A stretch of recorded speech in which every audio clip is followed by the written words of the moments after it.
Hello students, প্রকৃতি education খুঁটিনাটিতে তোমাদের সকলকে স্বাগতম। আজকে আমি তোমাদেরকে ক্লাস 6-এর হিস্ট্রি থেকে 4th অধ্যায়ের বাকি সব প্রশ্ন উত্তরগুলি পড়াবো। ওকে, তো চলো শুরু করা যাক। আরেকটা কথা হলো, যারা যারা আমার চ্যানেলটাকে সাবস্ক্রাইব করেছো তাদেরকে অসংখ্য ধন্যবাদ, কিন্তু এখনও পর্যন্ত যারা যারা সাবস্ক্রাইব করে উঠতে পারোনি তাদেরকে বলছি তাড়াতাড়ি করে তোমরা সাবস্ক্রাইব করে দাও, তাহলে যখনই ভিডিও আপলোড হবে সরাসরি তোমাদের কাছে পৌঁছে যাবে।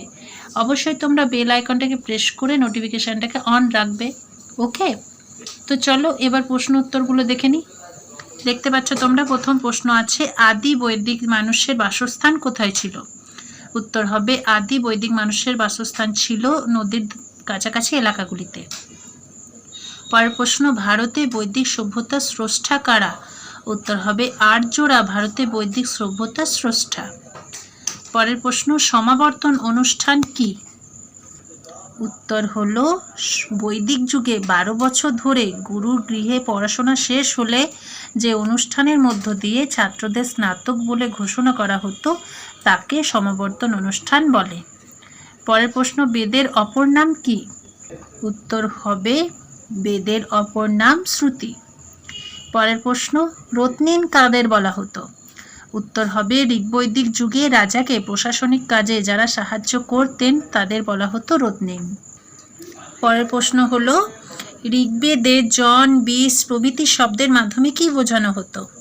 উত্তর হবে ঋগ্বেদে শাসনতন্ত্রের অঙ্গ ছিল গ্রাম, বীজ ও জন। গ্রাম ছিল ক্ষুদ্রতম একক। কতগুলি গ্রাম নিয়ে গড়ে উঠত বীজ। বীজের প্রধান ছিলেন বিশ্বপতি বা রাজন। প্রাচীন ভারতে গ্রামের থেকে বড় অঞ্চলকে বলা হতো জন। পরের প্রশ্ন, বলি কি? উত্তর হবে বৈদিক যুগে প্রজারা রাজাকে এক প্রকার কর দিত, স্বেচ্ছাকর, তাকে বলা হতো বলি। পরের প্রশ্ন, বৈদিক যুগে জিনিসপত্র বিনিময় করার জন্য কোন মুদ্রার ব্যবহার করা হতো? উত্তর হবে বৈদিক যুগে জিনিসপত্র বিনিময় করার জন্য নিষ্ক মুদ্রার ব্যবহার করা হতো। পরের প্রশ্ন, বৈদিক সমাজে কোন খেলা খুবই জনপ্রিয় ছিল? উত্তর হবে বৈদিক সমাজে পাশা খেলা খুবই জনপ্রিয় ছিল। পরের প্রশ্ন, ব্রহ্মচর্যাশ্রম কাকে বলে? উত্তর হবে বৈদিক যুগে গুরুগৃহে থেকে ছাত্ররা 12 বছর ধরে শিক্ষা লাভ করত। বৈদিক যুগে গুরুগৃহে থেকে ছাত্ররা 12 বছর ধরে শিক্ষা লাভ করত। তাদের জীবনের এই পর্যায়কে বলা হতো ব্রহ্মচর্যাশ্রম। পরের প্রশ্ন, ঋগ্বৈদিক যুগে যুদ্ধ ও বৃষ্টির দেবতা কে ছিলেন? উত্তর হবে ঋগ্বৈদিক যুগে যুদ্ধ ও বৃষ্টির দেবতা ছিলেন ইন্দ্রদেব। সমাবর্তনে ছাত্রদের কি বলা হতো? উত্তর হবে সমাবর্তনে ছাত্রদের স্নাতক বলা হতো। পরের প্রশ্ন, বৈদিক যুগের মৃৎপাত্রগুলি কি নামে পরিচিত? প্রশ্ন হচ্ছে পরবর্তী বৈদিক যুগের মৃৎপাত্রগুলি কি নামে পরিচিত? উত্তর হবে পরবর্তী বৈদিক যুগের মৃৎপাত্রগুলি চিত্রিত ধূসর পাত্র নামে পরিচিত। পরের প্রশ্ন হলো, মহর্ষি আয়ুর্ধৌম্য ছাত্র আরুণির কি নাম দিয়েছিলেন? প্রশ্ন হচ্ছে মহর্ষি আয়ুর্ধৌম্য ছাত্র আরুণির কি নাম দিয়েছিলেন? উত্তর হবে মহর্ষি আয়ুর্ধৌম্য ছাত্র আরুণির নাম দিয়েছিলেন উদ্দালক। পরের প্রশ্ন হচ্ছে, বেদের অপর নাম শ্রুতি কেন? উত্তর হবে বেদের অপর নাম শ্রুতি কারণ ঈশ্বরের বাণী বেদের কোনো লিখিত রূপ ছিল না, তা শুনে শুনে মুখস্থ করা হতো, তার কারণে বেদের অপর নাম শ্রুতি। সূত্র সাহিত্য কি? উত্তর হবে বেদের মূল তত্ত্ব সংক্ষেপিত হয়েছে সূত্র সাহিত্যে। পরের প্রশ্ন, অয়স কি?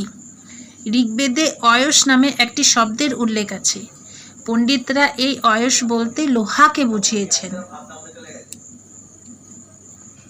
পরের প্রশ্ন, বৈদিক মানুষ লোহার ব্যবহার জানত, এই বিবৃতির পক্ষে তোমার যুক্তি কি? ঋগ্বেদে উল্লেখিত অয়স শব্দের ব্যবহার থেকে পণ্ডিতগণ অনুমান করেন যে বৈদিক যুগে লোহার প্রচলন ছিল, তবে তা নিয়ে মতভেদ আছে। পরের প্রশ্ন হলো, বৈদিক যুগে শ্রেষ্ঠিন কাদের বলা হতো? উত্তর হবে বৈদিক যুগে ধনী বণিকদের শ্রেষ্ঠিন বলা হতো। পরের প্রশ্ন হচ্ছে একলব্য কে ছিলেন? উত্তর হবে একলব্য ছিলেন মহাভারতের যুগে ভীল রাজা হিরণ্যধনুর পুত্র। পরের প্রশ্ন হচ্ছে একলব্যের উল্লেখ কোন মহাকাব্যে পাওয়া যায়?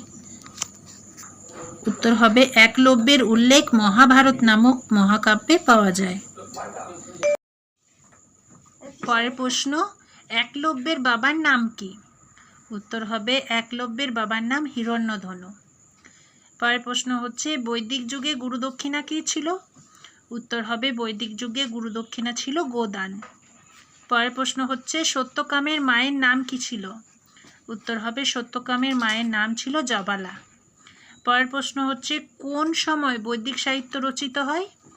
উত্তর হবে আনুমানিক খ্রিস্টপূর্ব 1500 থেকে 600 খ্রিস্টপূর্বাব্দের মধ্যে বৈদিক সাহিত্য রচিত হয়। পরের প্রশ্ন হচ্ছে বেদান্ত কাকে বলে? উত্তর হবে বেদ এর শেষ ভাগ হলো উপনিষদ, তাই উপনিষদকেই বলা হয় বেদান্ত।